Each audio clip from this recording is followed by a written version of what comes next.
All right, so we can continue with our lesson today. So as I indicated earlier, today we'll continue with the topic, and then today we shall look at the socialist economy. The socialist economy.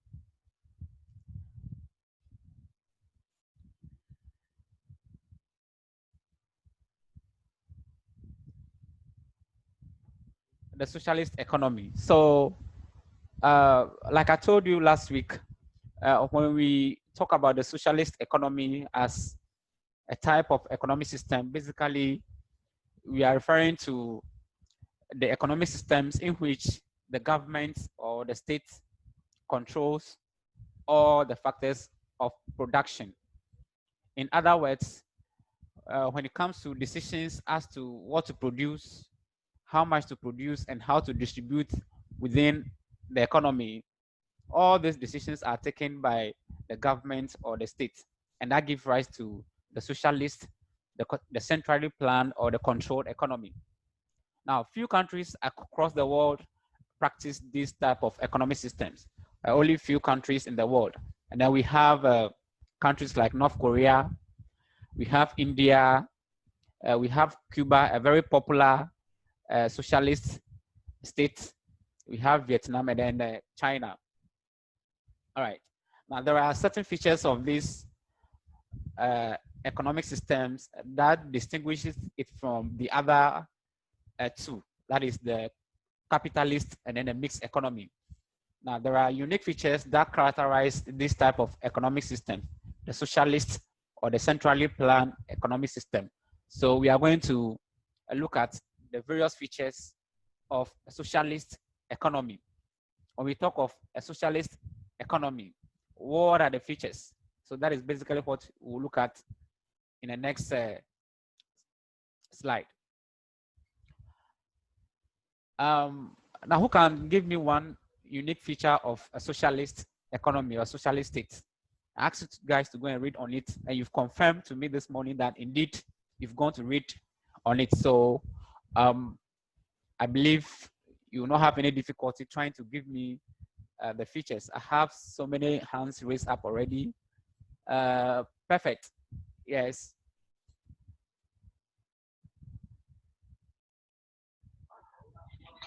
Sir, decisions are taken by the government.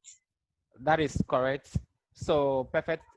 The answer perfect gave us that when it comes to decision making under the socialist or the control economy, major decisions are taken by the government or the central state. The central state. So that is a unique feature of the socialist or the control economy. Answer.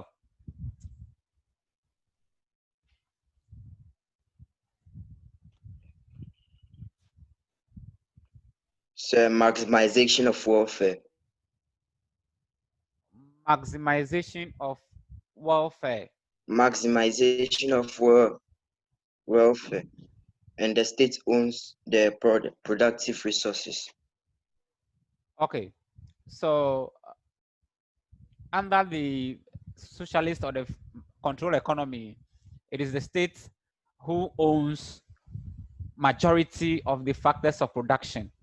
Majority of the factors of production within the economy are owned and controlled by the state. So that is also correct. Yes, I see another hand raised. Who is that?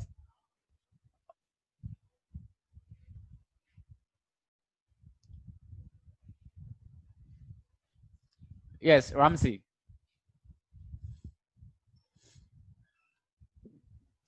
Sir, the firm is being controlled by the system, the central government. The firm. Are you saying the firm is being controlled by the central government? Yeah. What firm? Yes, sir. What firm? What firm are you talking about? It's being controlled by the central government. What firm? What firm? You said the firm is being controlled by the central government. And I'm saying, what firm are you referring to? The economic system is being controlled by the central. The companies. Yes, sir. Okay. The examples, the mining sector. So, okay. All right. The companies that are being established in the country.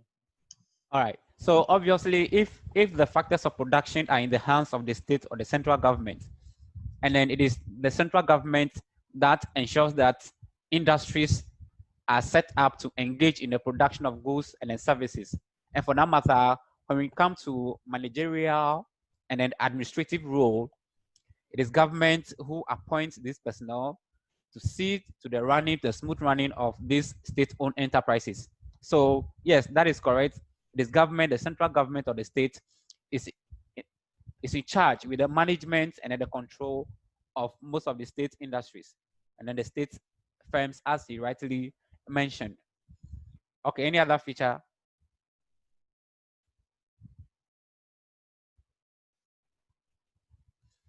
Any other feature? All right. So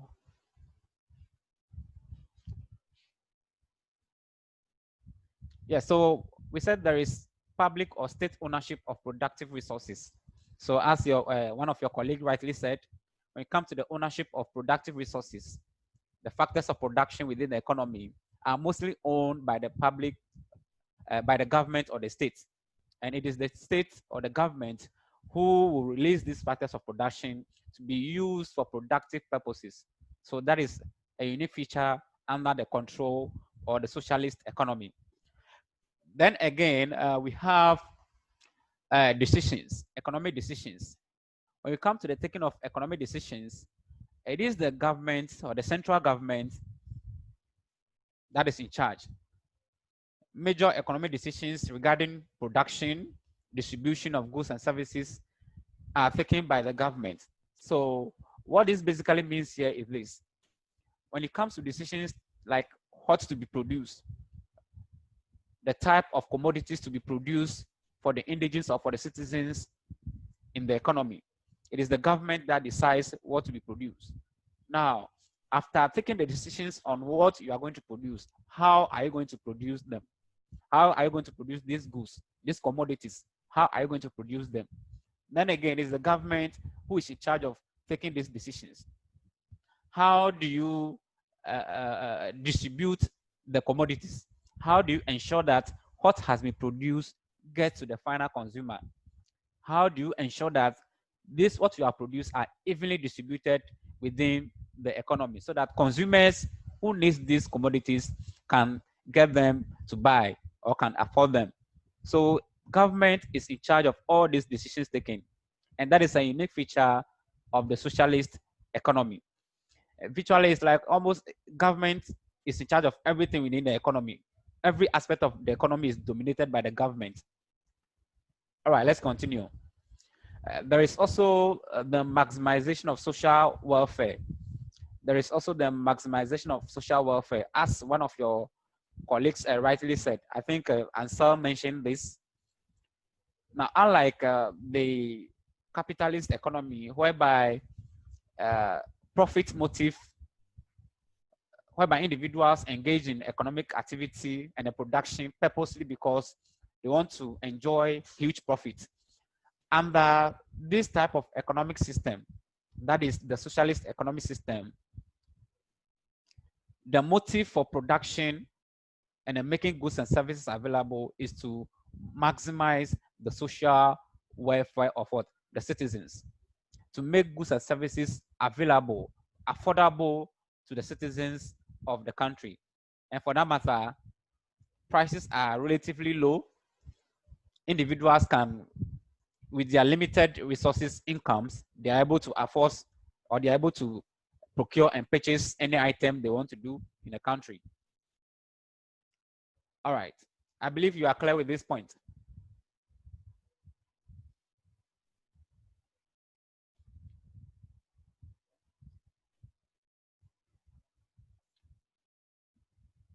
Now, under this type of economic system also, we have a unique phenomenon that has to do with price legislation. Price legislation is a unique phenomenon that is mostly under socialist or centrally planned economies. When you have this kind of economies, then you are likely to have price controls and then price legislation. The price controls is the same as the price legislation. I think I explained this concept some time ago.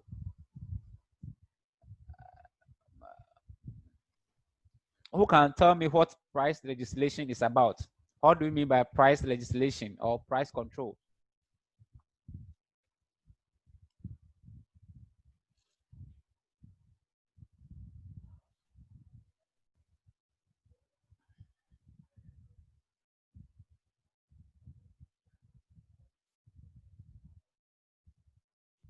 Noling. Noling.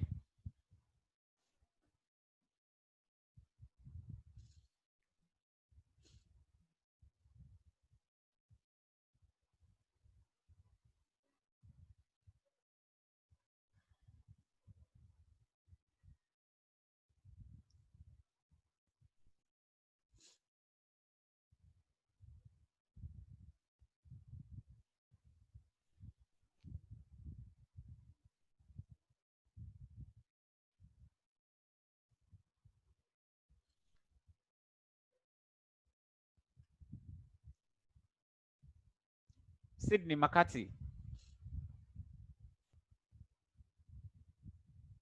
Are you there?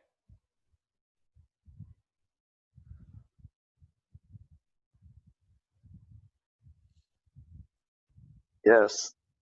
Yeah, so what do we mean by price legislation or price controls? Do you understand?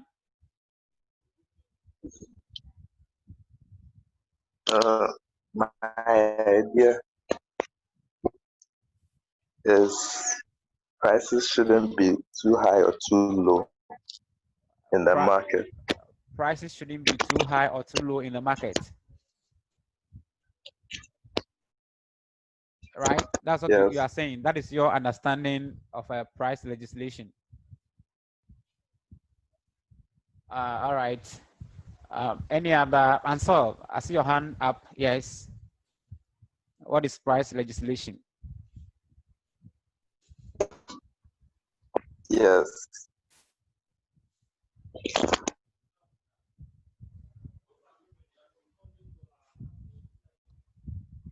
So price on price is set for specific goods. Can you come again? Price controls are government mandated legal minimum or maximum prices set for specific goods. Okay, so he's saying government mandated pricing policies or regulations for goods and services, right? All right, so exactly so. Price legislation is just a regime in which the government will come in and then set prices for goods and services, certain goods of services, certain prices for goods and services within the economy or the country. So if you take a list of commodities, government will come out with the prices for these various commodities as they are being sold in a market. Now we have basically two types. So we have the minimum price and then we have the maximum price control. So we have the minimum price control legislation and then the maximum price control, the legislation. Now, under the minimum price legislation or price control, individuals or firms within the economy are permitted to sell at a price set at a minimum rate, Now, you can decide to sell above the price or sell at that particular price. So if the price is, let's assume 2 cedis. If the price is 2 cedis, now no individual is allowed to sell below that particular price. So that is the minimum price legislation or the minimum price control. Now, under the maximum price legislation or price control, the government will set the price at a particular rate, and then individuals or firms are allowed to sell below that particular price. Individuals are allowed, firms are allowed to sell below that particular price. They cannot sell above the price set by the government under the maximum price legislation or under the maximum price control. So if you are, let's assume you own a shop, and then government comes out to set the price for an ideal milk. Ideal milk, the price is 3 cedis as a maximum price. As a maximum price.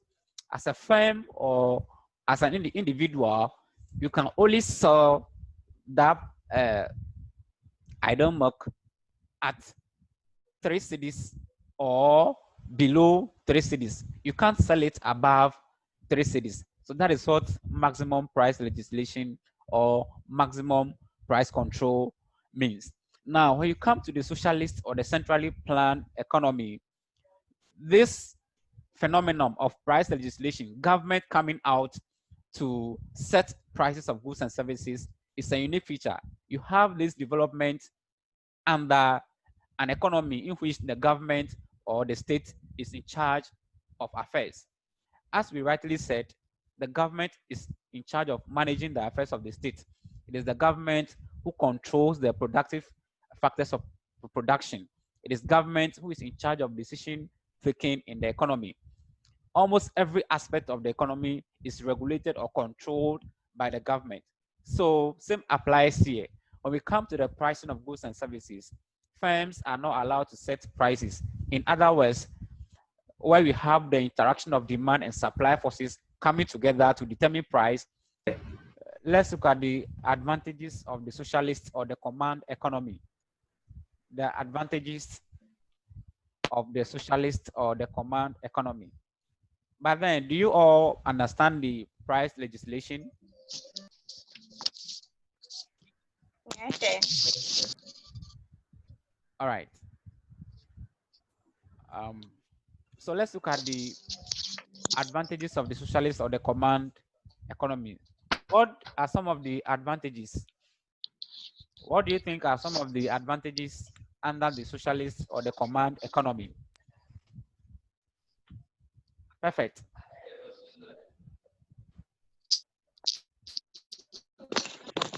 So it is very competent in providing vital social services. It is a very competent means. Competent. Okay, so it is a very Yes, in competent means. providing vital. Okay. So what Perfect is saying here basically has to do with the fact that when you come to rendering or the provision of social services,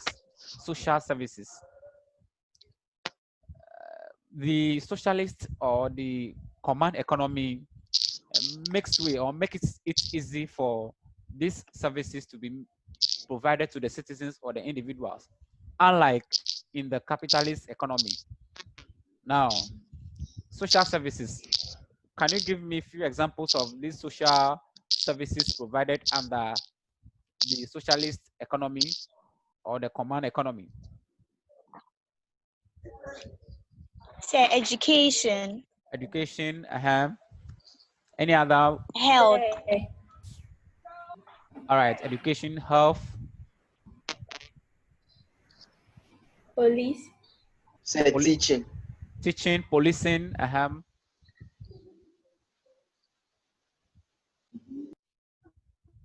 Now, all this that you've mentioned, when you leave it or when you allow the private sector to take charge of these services, you know, the private individual or the private firms are there in order to make profit.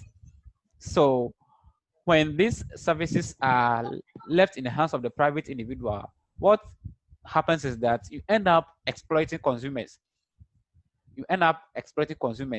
Which means that if you are an individual and then you are sick and then you are supposed to go to the hospital, you are likely to pay higher charges as you go there. And then there are cases whereby even you don't have enough hospitals distributed across the country, just because the cost involved in putting up these facilities are quite huge. And for that matter, it becomes difficult for the private person or the private individual to venture into these areas to make these services available to the citizens within the country. So government is in charge of the management of the economy. If the productive factors are controlled and owned by the government, then it becomes more easier for government to make these social services available to its citizens in a country. And then once individuals or citizens have access to these services, once they get the opportunity to utilize these services, then at the end we have their standard of living being improved. You go to the hospital and then you have the best medical personnel there to attend to you. Now, you're not likely to see this in a capitalist economy or a capitalist state, just simply because these areas will not make it possible for the private person to make profit. So once government is in charge of these policies, once government is in charge of managing the economy, then these social services are made available to the citizens to enjoy. You can mention most of how many public secondary schools do we have in the country? There are quite many. There are quite many. You can mention the health facilities. You can mention the health facilities. You can also mention the security sector. We have the police stations, the prisons, the immigration services. All these services are provided by the government. All these services are provided by the government. So it makes it easier for government to make these services available under the socialist or the command economy, simply because, one, government is the entity or the body that owns the productive resources. It is government who is in charge of decision taking as to what to do in the economy, how to produce and how much to produce. It is government who initiate directives. It is government who initiates directives in the economy as to what is to be done and what need not to be done. So once government is doing this, then it makes it easier for these services to be provided to the individuals. Now, any other advantage compared to the capitalist economy? Said Yes. it also ensures full employment. It also ensures full employment. Yes. How? How does it ensure full employment and how is it advantageous?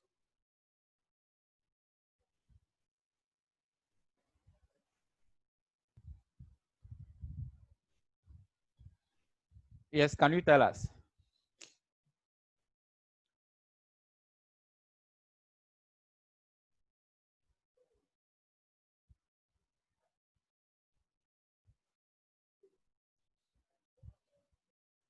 Hello, are you there?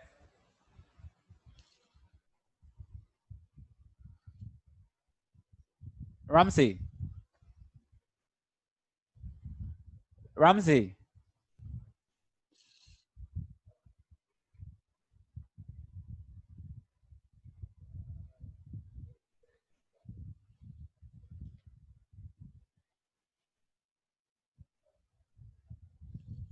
All right, so let's continue. One, let's look at the first advantage of the socialist or the command economy. Let's look at the first advantage of the socialist or the command economy. Now we are saying it ensures equitable allocation of income. It ensures equitable allocation of income. Now, under the socialist or the command economy, since it is the government who is in charge of major economic decisions in the country or in the economy, government then would then ensure that the income of the citizens or the country are distributed in such a way that the rich will not get richer over and over again, and then the poor does not get exploited over and over again. So there's a balance. There is a balance. The income gap between the rich and the poor is somehow breached when we come under this type of economic system. And how does government do this? How does government do this? Government will do this through its policies, its policy initiatives. As government outline a specific policy about work and employment, these avenues or these means can be used as a medium to bridge the income gap between the rich and the poor. You realize that under the capitalist economy, because the individuals are the one who owns and controls most of the productive factors of production, and they are mostly guided by profit motive because they want to enjoy more profit or huge profit. That is what underlines their production. It makes it difficult for the less privileged, the poor, to also have the opportunity to also engage in certain kind of economic activities. And once that happens, they are unable to better their life. They are unable to better their life. The rich will continue exploiting the poor. But this is not the case when we are under the socialist or the command economy. The government will ensure that the income, particularly when it comes to income allocation and distribution, it is done in such a way that there is a balance. There is a balance. The rich always does not get richer, but then the poor is also considered. And this helps to minimize the income gap between the rich and then the poor. All right, let's look at the second one. It also ensures provision of vital social services. Vital social services, as one of your colleagues mentioned a few moments ago. Now, certain services cannot be left in the hands of the private individual or private firms. When you do that, you sometimes end up crippling your economy. Once these services are down, your economy is likely to collapse, or sometimes may be on the verge of collapsing. You take services like education,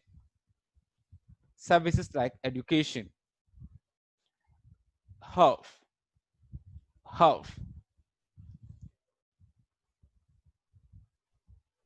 provision of security.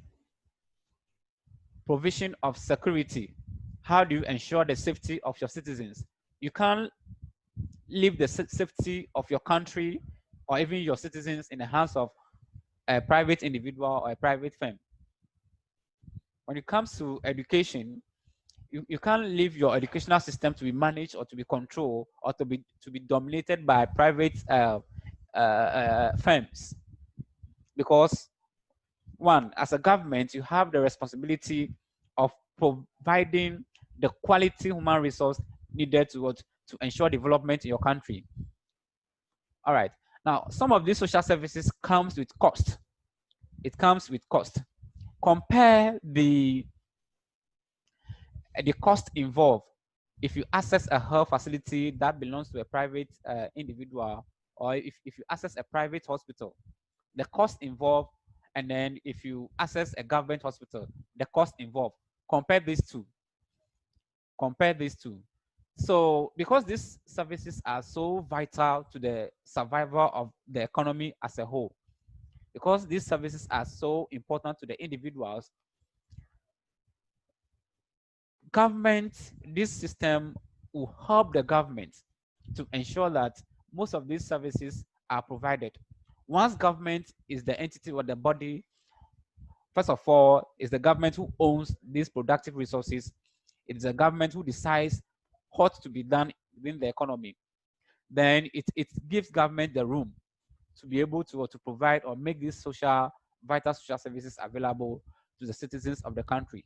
So this is one of the very important advantages under the socialist or the command economy. I was citing an example, I think last 2 weeks or 3 weeks ago, when we are dealing with the capitalist economy. with the issue with this COVID-19, we are aware how countries and governments across the world are battling, are struggling to overcome or deal with this popular infection that is spreading all over the world. Now, I cited the United States of America. The United States of America is more like a capitalist state, Most of the firms there in that country are owned and managed by private individuals. So it is private individuals, private firms who mostly owns and controls the productive factors within that economy. They use the productive factors for productive purposes. Now, under the health, one of the challenge that characterizes COVID-19 pandemic has to do with health delivery. The health facilities are struggling with logistics. I mentioned PPEs, personal protective equipment. These items or essential items will have to be provided. They'll have to be provided to make or to ensure that government can be able to fight the pandemic. Now, what is happening or what happened in the United States was that because it is the individuals or the private firms who owns most of these productive resources, when it comes to the delivery of these essential PPEs, personal protective equipment, the country was struggling. The country was struggling simply because individuals are not willing to make these essential commodities or items available, probably because of the cost. The cost involved is very low, and because these individuals have the motive of making profit, they are not likely or they are not willing to produce these kind of items that will not be bought by the public. So what did the government do? Government will now have to go and plead with some of these private firms to direct their resources that they use. So a company like Ford, that is a car manufacturing company, most of the IT companies in the United States of America were all somehow compelled, or the US government pleaded with them to start producing some of these essential items or essential equipment to help fight the virus. Now, if government were to be in charge, if government were to be the body or the entity that controls most of these productive resources, it would have been easier. It would have been very easy for the government to engage in the production of this personal protective equipment in large quantities, so that they can be able to fight the virus. Now, you do that comparison with China, how China approached this pandemic, because the government, China is a socialist state, because it's the government who controls most of these resources as it releases them for production.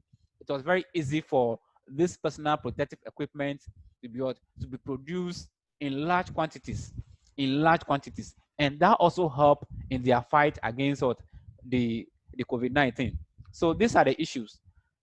Each and every one of these economic systems has their advantages and their disadvantages. But when we talk of social services, vital social services, you cannot leave most of this in the hands of the private individual or the private firm. One, because they have the profit motive. They engage in production because they want to make profit. And in situations whereby your citizens need these social services to be able to overcome, like a pandemic we are facing now, it becomes difficult for the private individual to direct their resources towards this. But under the socialist or the command economy, since it is the government who has control, government is in charge of the management of the economy. Major decisions as to what to produce, whatever that is done in the economy, is in the hands of the government. The government, therefore, have the upper hand to decide as to what to be done. So provision of social services will not be difficult at all. It will not be difficult under the socialist or the command economy. So that is an advantage. That is an advantage. All right. I heard one of your colleagues mentioning full employment. Full employment. Now, what this simply means here is that I told you some time ago what full employment means. When we say full employment, it doesn't mean everybody in the country is employed, or all the individuals who are qualified to work in that country are fully engaged. That is not what full employment means. All right. Under the socialist or the command economy, we have committees or bodies that are established, and these bodies engage in what we call planning, economic planning. They plan in the economy as to what to be produced, how much is to be produced, how much is supposed to be directed to this particular region or this area. Now, these individuals that are in charge of this planning role are the same individuals who also direct the factors of production. So they are the same individuals who engage the factors of production. So once they are on this path,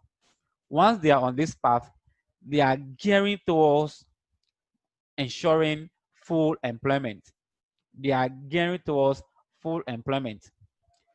The government is also charged with the responsibility of making or providing employment opportunities to its citizens. But if you happen to be in an economy in which the state does not control the productive factors, the state is not in charge of taking major economic decisions, how can you ensure full employment in that economy or in that country? How can you make employment opportunities available for your citizens if you, the government, the central government, does not have control over the resources within the country? So it becomes very difficult. But once the state owns these productive resources, it is the state who is in charge of taking major economic decisions as to what to produce, how much to produce. Once you take these decisions, you are going to need individuals to be able to help you carry out this agenda or these policies as you outline them. So this helps the government to make as much as employment avenues to its citizens. And this will help to solve most of the employment challenges within the economy. And for that matter, government will be gearing towards full employment. So that is also one advantage under the socialist or the command economy. Let's continue. We said it's also ensure more production of public goods and services. More production of public goods and services. Now, public goods are basically goods that are consumed or utilized by the public. And for that matter, a consumer, an individual cannot restrict or cannot prevent another individual from utilizing or having access to these goods and services because it is provided by the public. One of them, we have the street lights. The street light, for instance, is a public good. It is provided by the public or the state. Now, you also have the road infrastructure. The road infrastructure, the road networks, the railway networks across the country are provided by the government. And for that matter, it is a public good. You talk about our recreational centers, the stadiums across the country, they are all owned by the public, so it is a public good.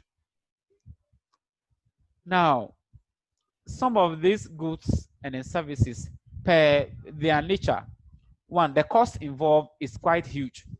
The cost involved in making these goods available are quite huge. And for that matter, private individual or firms are not encouraged. They are not encouraged to venture into those areas simply because they do not have the means. Now, those that have the means, because these goods or these services will not allow them to make the profits they want to make. They will rather direct their resources into another venture rather than making these public goods available. And that the socialist or the command economy, government is able to make these goods and services available. There is more production of these goods and services. That is how come when you have your road network dilapidated or in a bad state within your economy, there's no way you can mention any private entity to come and fix it. What do you mention? You mention the government. You mention the government because these are public goods. If you are an individual and you go and put it there, there's no way you can prevent another individual. You can't say you are the one who constructed the road, so you will not allow other vehicles to ply that road. No, you can't say that. Is that okay? So government will be able to make these public goods available for the citizens to enjoy. And this is one of the advantages under the socialist or the command economy. Even in the United States of America, which is a capitalist economy, when we talk about most of their public infrastructure, their road network, their stadiums, and then other recreational centers are provided by the government. Most of them are provided by the government or the state. Why? Why is it so? Because such avenues does not make it possible for private individuals to make profit. And once they are not able to make profit in those areas, they are not willing to direct their productive resources into those areas in order to make these goods available. But under the socialist or the command economy, government is able to make these services, to make these goods, as I've mentioned, available for the public to enjoy. And this will eventually help to improve the standard of living in the economy as large. All right. Then also, there is also equitable distribution of goods and services. There is also equitable distribution of goods and services under the socialist or the command economy. Compare this to what happens under the capitalist or the free market economy, whereby when it comes to the distribution of goods and services, it is the forces of demand and supply that are allowed to determine or make this determination. Goods are sent to areas that have the ability to buy or pay for them. Services are put at places where individuals have the means and then the ability or the capacity to afford these services. Now, under the socialist or the command economy, it is not the demand forces that direct distribution of goods and services as to because this particular type of commodity is demanded in this region, so let's send majority of these commodities there. No, government through its machinery or its agencies will now determine how the various resources within the country, the goods or the commodities that are being produced by the states, and then the services as they are being provided, how are they going to be distributed within the country?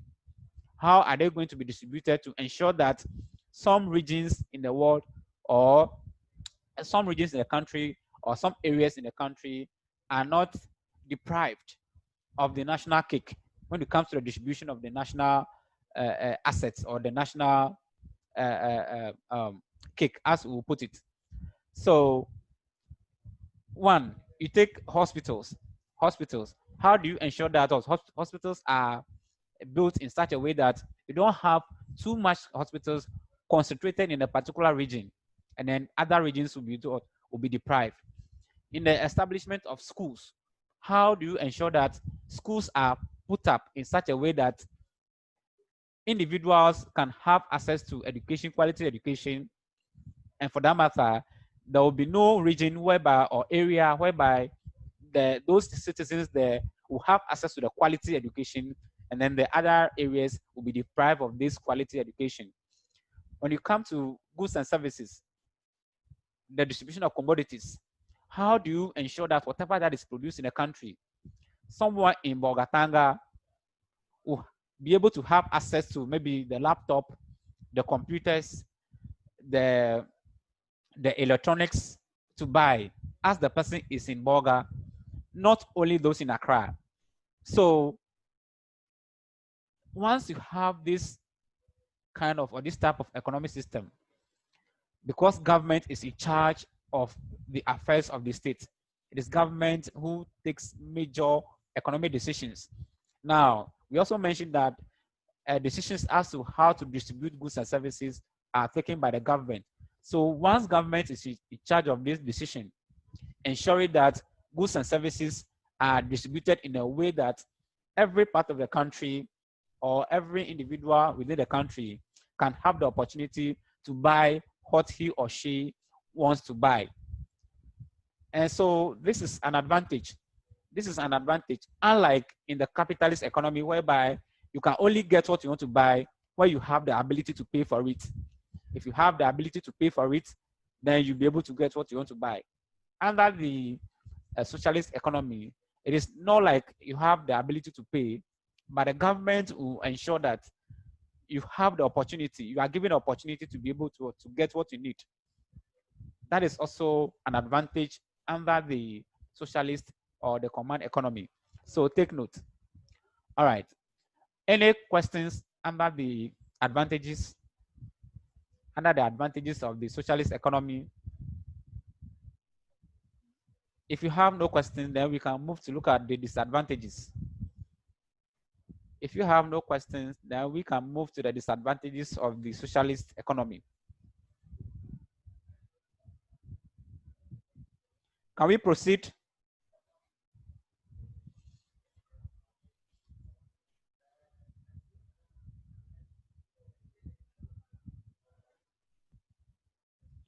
Can we move on to look at the disadvantages of the socialist economy?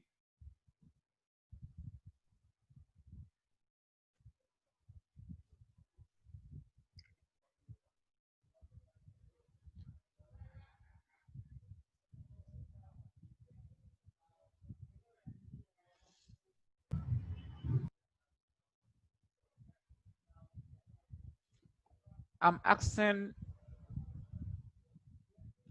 whether you guys have any question. If you don't have any question, then we can move on to look at the disadvantages.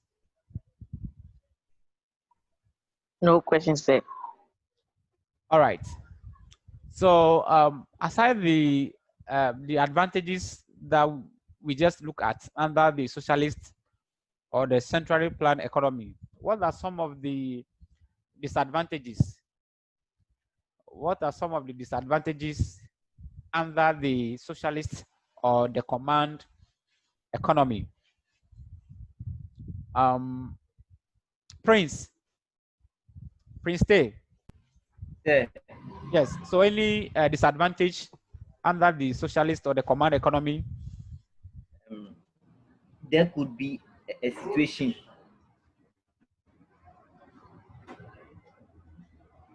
Yes, I'm listening. there could be a situation. There could be a situation. Yeah. A situation what? Where what? Or possibility of shortage. There could be possibilities of shortage. Yes, Or sir. situations of shortage, right? Yes. All right. So how do you explain that?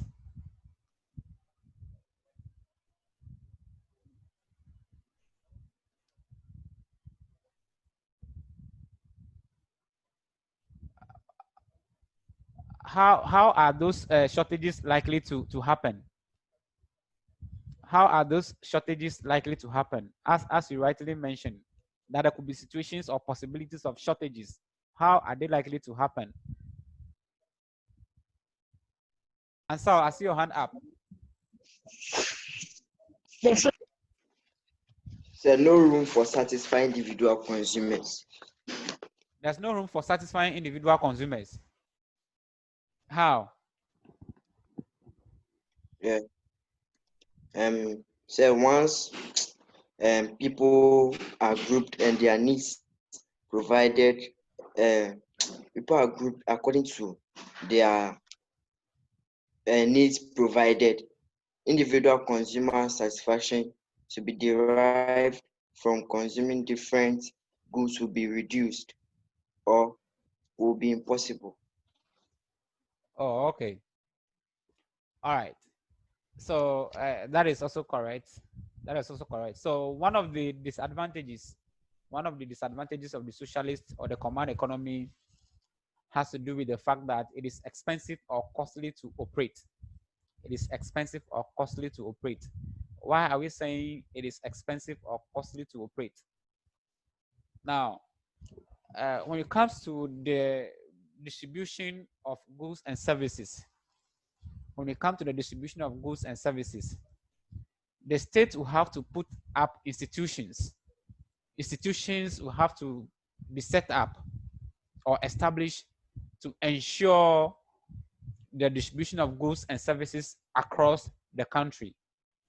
Now, once you set up these administrative entities or units, institutions, to ensure or to take the mantle of distributing goods and services across the country, you have to, first of all, employ labor. You need individuals to fill those institutions.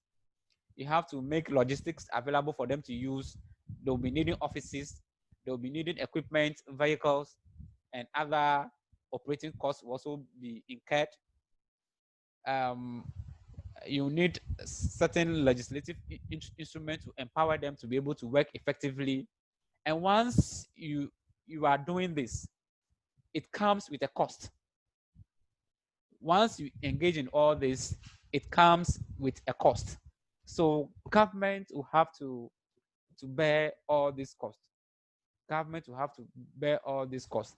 Unlike what happens in the capitalist or the free economy, the free market economy, whereby there will be no need for any institutions to be set up to distribute the goods and services, because the forces of demand and supply come into play to decide how goods are distributed within the economy. This is not what happens under the socialist economy.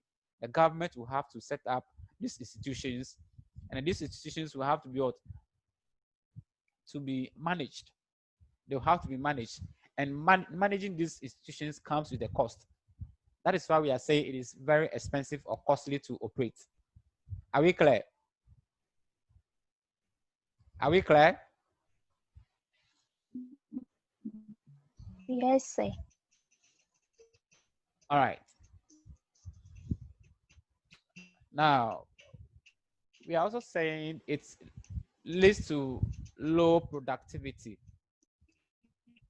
It may also lead to low productivity.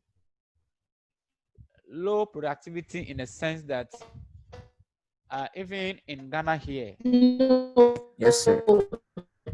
even in Ghana, we know how the few state-owned enterprises are performing compared to the private enterprises. When you compare their performances, you can see a vast difference in terms of their performance with regards to production. All right. We are saying it also leads to low productivity because one, once the factors of production are in the hands of the individual or the state, then there is no incentive. Individuals will not be compelled to venture into any other areas of interest. I believe you are following. And once these individuals are not willing to go into these areas of exploring more opportunities, bringing new ideas, more innovative ways regarding production, innovative ways of making goods and services available, that has the potential or the probability to increase their scale of operation. Individuals are not permitted to do all this because of what? Lack of self-interest. So even though you have individuals who are employed by the government, you have state enterprises that are managed by individuals, because most of these enterprises does not belong to these individuals. how much of their commitment now need to be put there to ensure that they are able to produce on a large scale is lacking. And that is a very, very a worrying problem. That's a worrying problem under the socialist or the control economy. Compare your own business. If you have your own business and you are managing it, whatever you do there, you are likely to take it serious than if you are managing a government business. And this happens to almost every individual because you feel like the business you are managing is not for you. Everybody thinks it's for the government. So that level of commitment, bringing innovative ideas on board, are sometimes lacking under the socialist or the command regime. So that is also a disadvantage. And all this will lead to low productivity. All this will lead to productivity. Some individuals will even go to work late. You don't see these things happening in a private business or in a private enterprise. You don't see these things happening. So that is also a disadvantage under the socialist or the command economy. All right, let's proceed. I think one of your colleagues also said there is no room for satisfying individual consumers of goods and services. And this is simply so because it is the state or the government who decides on what to produce. The commodities or the goods that are put out in the market are decided by the government. It is the government who take decisions as to what type of good that will be produced, how much of that particular good will also be produced, and even how they will be distributed. And for that matter, individuals within the country will be grouped. They'll be grouped into groups, and then their needs as to what they will demand or what is necessary for them will be provided with them. So if you find yourself within that particular grouping, and then you desire to have access to another commodity or a different product, you're not likely to have access to that particular product or commodity simply because it is a government who provides these services or these goods to you. And once the government provides it for you, you have no opportunity to access any. So we can take the education sector, for instance. If you have only one government school within your area, if you have one government school within your area, there's no private school. It means you have no option than to go to that government school. That is simply what it means.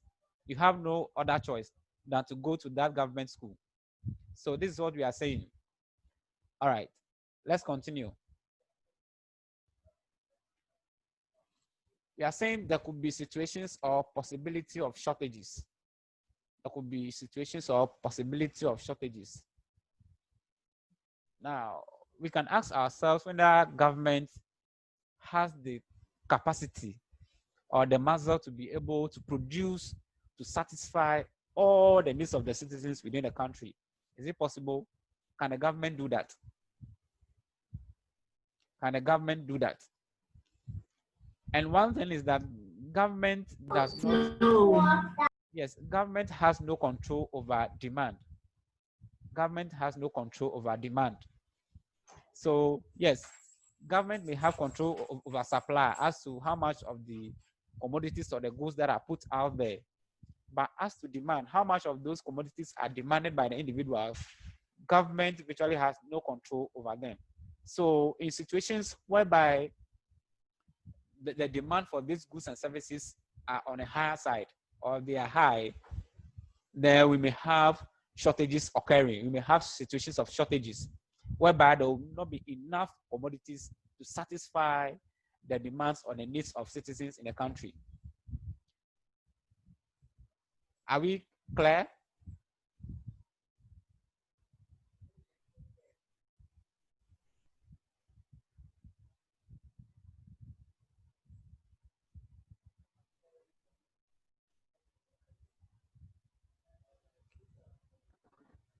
Yes, sir.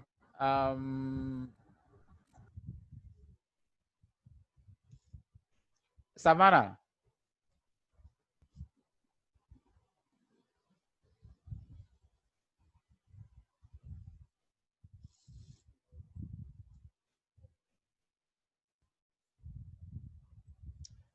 Precious, are you there? Ajero Precious. I wanted to find out whether you guys understand what the final point there. We are saying there could be situations or possibilities of shortages. That is when government is not able to meet the demand of the individuals at a particular point in time. If government is not able to meet their demands as to the goods and services that these individuals may want to patronize, if government is not able to meet their demands, then we'll have the situations or the possibility of shortages. And I'm giving you a scenario that let's assume you are in Tema and the government is in charge of the production of rice.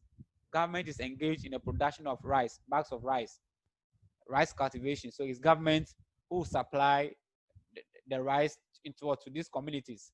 And the demand for bags of rice in that community, Tema, let's say the demand there is 50,000 bags.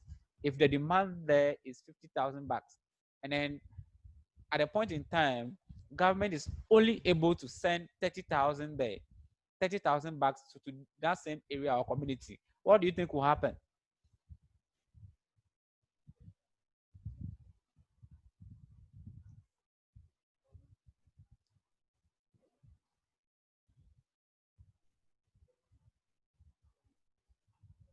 So, Lewis.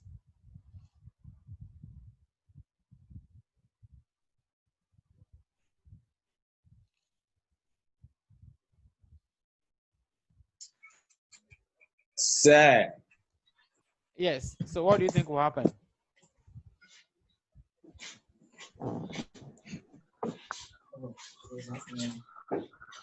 Sir, please, the question again. Hey, this is the second time I'm asking the question. So why didn't you alert me earlier that you are not able to get a question?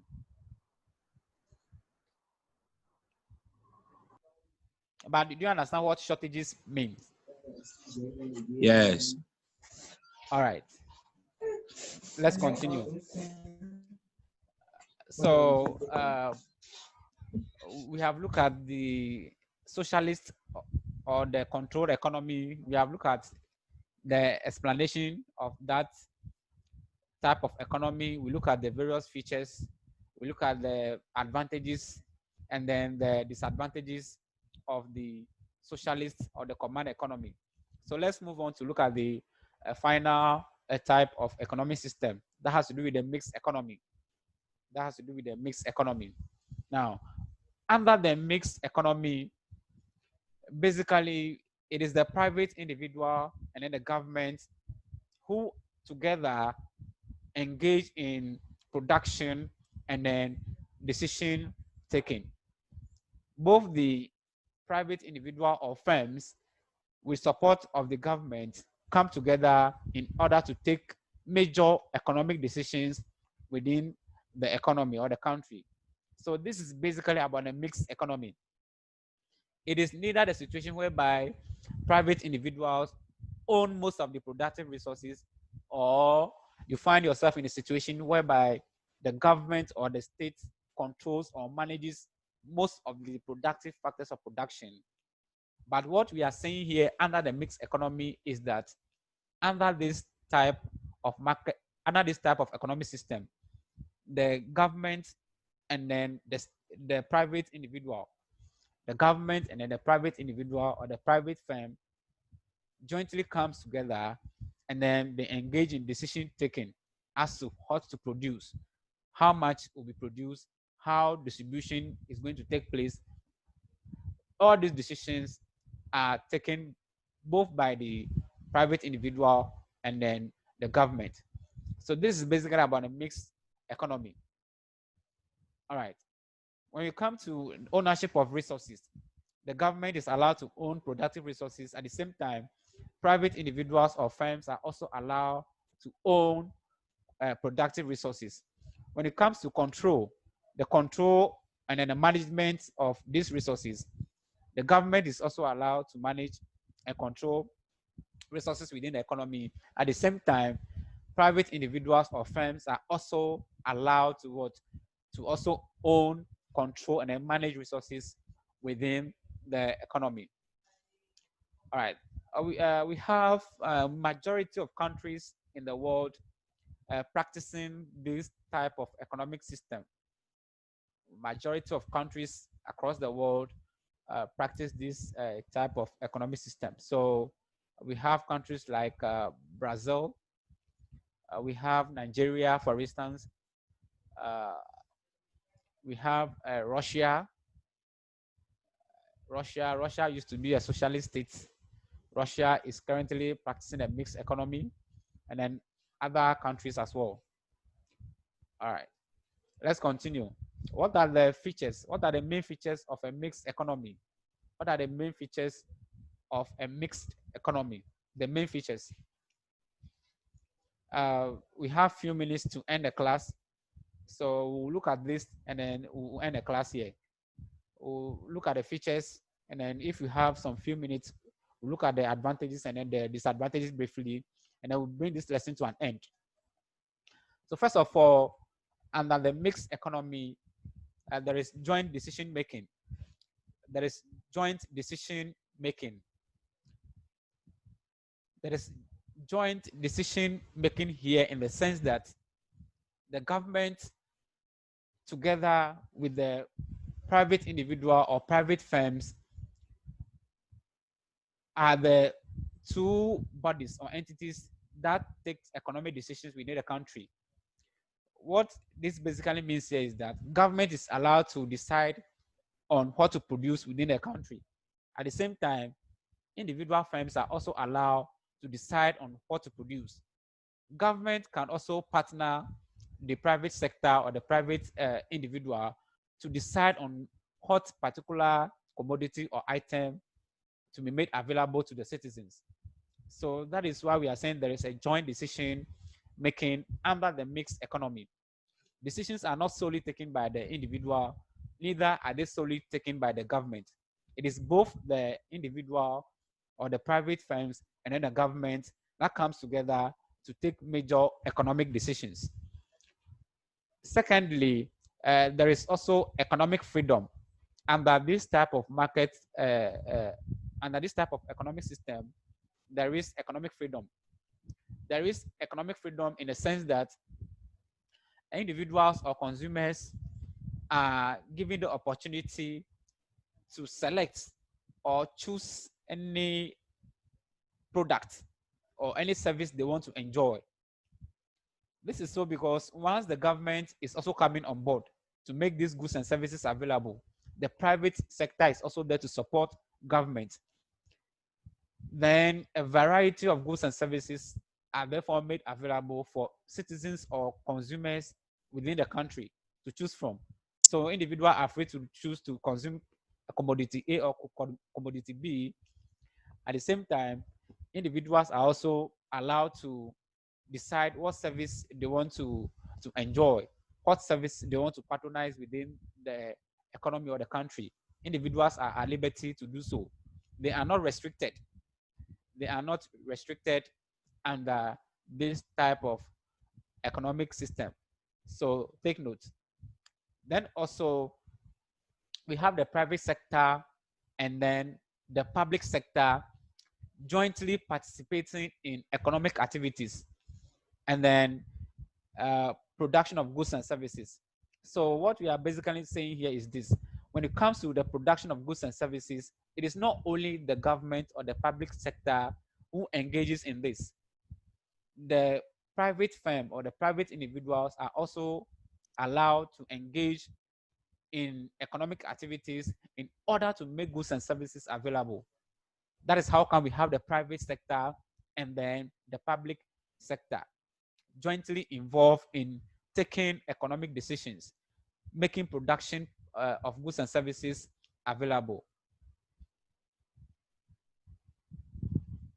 Now, we are also saying under this type of economic system, there is limited control on prices by government. There is limited control on prices by government. Unlike what you saw in the socialist or the command economy, whereby government always have control over prices. And for that matter, government will initiate certain price regulations or price policies, which we look at as the minimum price legislation and then the maximum price legislation. Here, because it is the government and then the private individual that are jointly involved in economic decisions, government cannot solely decide on what happens within the economy. Government will not solely decide on what happens in the economy. Government can, in most cases, government can only come in when the private sector or when private firms are acting in a way that tends to lead to exploitation, or that tends to exploit consumers. Then government will sometimes come in to make sure that things are put in order. So that is for the price control by the government. It is highly limited. Government does not always bunch into the economy and then set prices. No, it doesn't happen. Now I have a question here, and then we'll end the class. I think our time is almost up. So I have a question here, and then we'll look at it and then we'll end the lesson here. So next week we can continue with a new topic. So the economy of Ghana, Ghana's economy. Ghana's economy, the economy of Ghana. So I have a question here. Do you consider the economy of Ghana to be a mixed economy? If yes, you tell me why you think it's yes. If no, you tell me why it is no. Rosemond, I see your hand up. Sir, Yes. I'm not answering the question. I wanted to ask this question. Okay, so ask. No, the question is on the screen. I wanted to ask the same thing. You wanted to ask which question? Oh, okay, okay, all right. I get you. So who will respond to the question?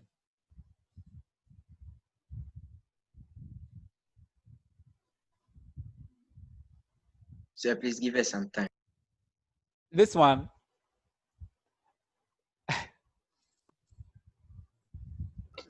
So the answer is yes.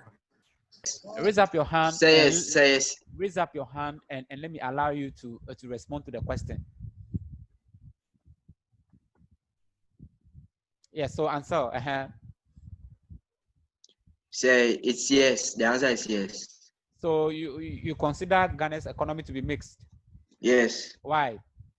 Say because it includes some private freedom combined with weak centralized economic planning and government regulation. Oh, okay. Is that all? Says I get. Okay, all right. Emmanuel. Emmanuel.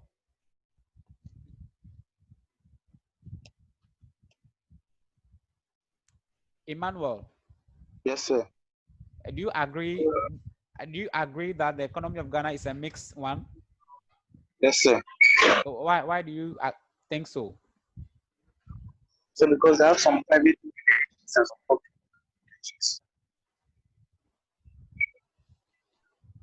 Because we have private companies and then public companies. No, sir, because the private company provides some privileges for employment and so the public sectors. Okay, so you're saying that the private companies provide employment opportunities to the citizens. At the same time, the government also make employment avenues. Okay, so that is correct. That is correct. Let's have few students responding to Camillus Eze. Camillus Eze.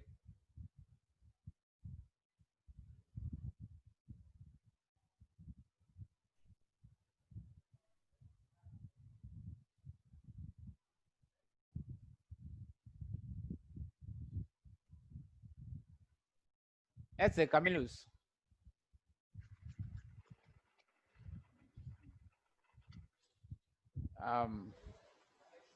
Okay. So I see a hand up. Peggy. Peggy.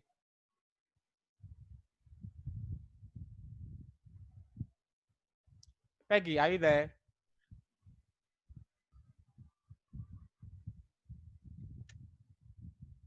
All right. Peggy, do you agree that the economy of Ghana is a mixed one? Why do you think so?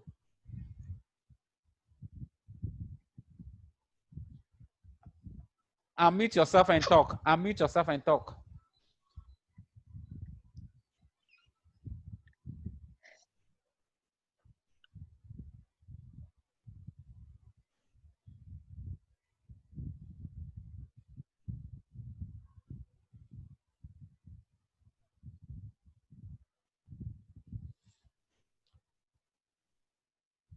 All right.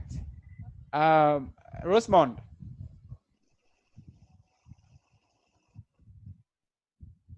Rosemond. Are you okay now with the question you want to ask? Yes.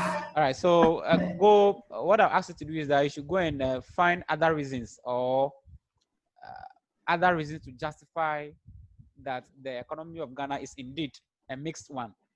That is what I'll leave you guys to go and then look at. Is that clear? Okay. Yes, sir. All right. So we'll end. Yes, sir. We'll end the class here. If we don't have any question, we'll end the class here. Go and then look at the advantages and then the disadvantages of the mixed economy. We'll look at the advantages and then the disadvantages.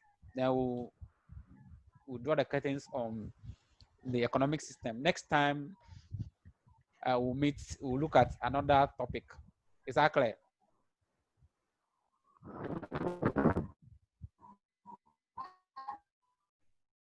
All right. So end the class here. You guys stay safe. See you. Yes, sir. See you guys next week.